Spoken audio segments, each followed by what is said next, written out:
This is a case of right serous otitis media, and we have planned a grommet insertion in the right ear.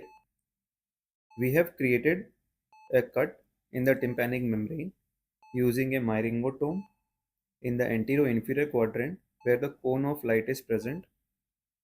The cut should be radial so that the tympanic membrane can heal on its own later on. Now we are maneuvering the grommet so that it can fit in our incision. We have to slide the grommet.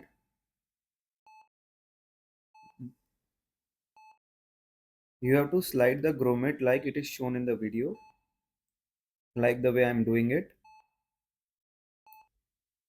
The grommet is of a shape like a shoe. So the one end of the grommet, which is like the shoe, will go easily in the tympanic membrane and you have to just push it from the back. Now we can suction the secretions from the middle ear. The patient instantly got relieved from his symptoms.